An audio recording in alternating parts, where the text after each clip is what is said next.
So the start of the game was really good. We had top chances, could have, should have scored there already before Brentford had their first corner. I said no to everybody, so I will say it again, and I know people don't want to hear that, but they use everything in these moments. That's why it's really difficult to defend. But I have to watch it back, but I'm pretty sure we could have won probably the header in the first post area. When the ball goes through, Ivo couldn't see the ball even when he arrives there. Gets it on his knee and the ball is in. So, you know before the game that they're really strong there. You cannot avoid all corners and these kind of things, but that's it. The game got decided by the second goal in the end, which is absolutely our fault, nothing else. We get away with a offside or whatever it was. I don't know exactly, I couldn't see it back. The second goal they scored was disallowed for offside, I think. Yeah, because it was in front of the goalie, right. So that's all okay, and then we are not awake when they just go directly against our line again, and they can cross the ball and they just score the second goal, and that decided in the end the game. We had big chances in the first half, free header, Ivo, Oxley in the box, when Thiago chips the ball there on the chest, cannot control it, and of course then Darwin's and Costa's chances. And second half we start super, so exactly I go on, you have Robbo down the line, cross the ball, and then you have the goal Darwin scores, which is just doing exceptional, but in the end it's slightly offside. Then we scored this wonderful goal from Oxley, so that's all okay, and then with time and rhythm breaks and going down and a lot of time running down the watch without any football action, we lost precision. We were not that clear anymore. Felt the intensity of the game, and then in a moment when you try to settle again, we concede the third goal, which should have been disallowed because it's a full throttle sprint from two players, and when you then get a push in this moment, you lose balance and you go down. It's of course not a harsh foul or whatever, but it's just a little situation that whistle it away. But Stuart Atwell saw it differently, and the VAR who checked it they hide then generally in these moments behind the phrase. It's not clear and obvious, and so third goal. So second goal decided the game. Third goal shouldn't have been allowed, and we should have played better because with these set pieces, Brentford has always the chance to create chaos. That's what they do, and they do that really well. I respect that a lot, and it's really good and well organized and everything. But we had a lot of chances in not a top class game, and still had these chances, and that's obviously what we know. We have to improve that, and in other moments, the second goal is a present. It's a present to Brentford, and that's the one I'm obviously really angry about. The others, one should have been disallowed, the others is unlucky. So doesn't feel great. Your BBC colleague asked me how much below we are to last year. And he compared the two games when we played 3-3 here. I thought we had tonight more chances than in that game, and so that's okay. And the rest was at the same wild and chaotic game than that time. So they put everything in. We took the fight. It's not that we didn't fight, not at all. But in the end, we are responsible for the defeat. Did the defending surprise you because you've been a lot better at the back, haven't you? Or was that more down to what did surprise you? Well, you've been so much better, much more secure in recent performances in defensively. So did the defending surprise you today, or was it much more about Brentford's attacking play? You cannot really compare the different things. So like where it looked really that they can score the fourth one, it was after they were 3-1 up. These counter-attacking moments, and that we threw everything up front. So no, the way they play is clear. So, and the defending around the second goal didn't surprise me. It's just not all right. It's just not right. So they just chipped the ball in behind, and we can deny the cross. I think with 2 players we are there doubling, but let him still cross the ball, and then obviously they come with 2 players in the far post area. We knew before the game, so you need to know where they're coming from, and then you can step in.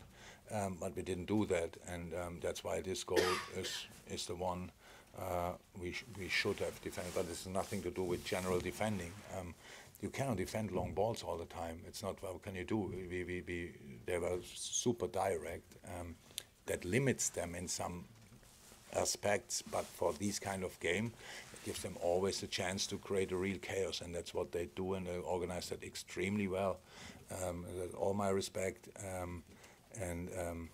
so that's good, but you cannot defend that clear cut all the time. You have to fight as well, and you have to use your own opportunities, because that's obviously their defending is now not like that they don't that the opponent has no chances. So I think it would have been no surprise if the game is 2-2 after 55 minutes or whatever. So, and then from there I would have loved to see the game, but it didn't happen because of us.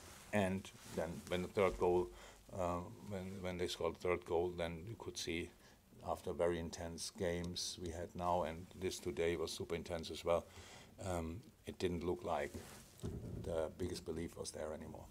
Chapman, the second goal. Hi. Just explain the substitutes at half time. Was Van Dijk an injury, or was that tactical as well? No, both not, hopefully. So it's like Virgil felt a little bit the muscle, and but that is fine, and he's a very good judge of these kind of things. But there was I didn't want to take any risk. The physios looked quite happy when I said we don't take risks. So, but I think it's not an injury; it's just felt intensity. Yeah, and the other 2 things were tactical. We obviously had the opportunities. We could bring Naby, who I think played a really good game, and Robbo. And Robbo was with the first action after half time, was directly exactly what we needed. We needed that speed in behind, and so that was the reason for these 2 changes. And just another one on, what did you say to the team at halftime? Because you said they started really well in the second half. We started well in the first half as well. Yeah. So, didn't we? Yeah. Yeah. Look, no, nothing really special. We have to. We have just to remind the boys on the things we need to do to cause Brentford the problem. So 2-0 as a result is good. For the one is 2-0 lead, but it's very dangerous as well. So and I think we showed that immediately when 2-1, we were much closer to score the equalizer than they were to score the third goal. But it stayed a big fight because they threw everything in again. Of course, they deserve the win. It's clear. But in the end, as I said, the second goal decided the game, because coming out of half time and scoring the equalizer would have been much nicer than just the first goal. So that's it. Do you consider this a step back compared to? Yeah, we lost. Yeah. How could it be a step in a different direction? Sideways. Sideway. Absolutely, you're trying to get back to that 4th position, or at least better. Oh yeah, of course. So we can change our position only by winning football games, and that tonight is obviously opposite. So we didn't gain any points.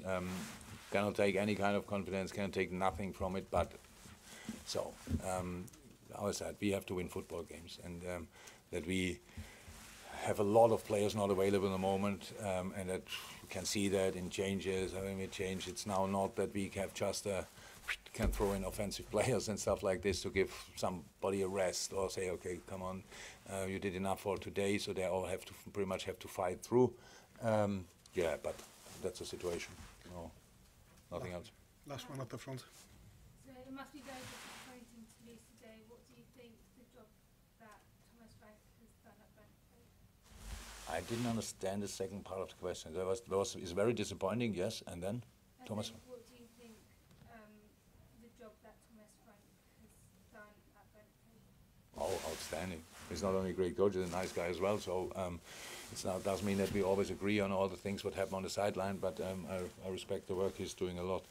When I say and they do, when I say they stretch the rules in offensive set pieces, don't get me wrong. So that's smart, but they do.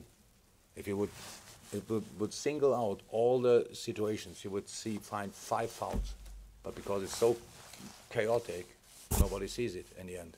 So and that's what they do, and it's really good. It's really, really good. And how they react on different things, and they play against us like this, and they play against other teams playing football, and it's a fantastic job he's doing here. The club can be really happy that he signed until 2037 or what? It's really long, right? Yeah, great club, great atmosphere. Everything is good apart from the result. Thank you, everyone. You're welcome. See you.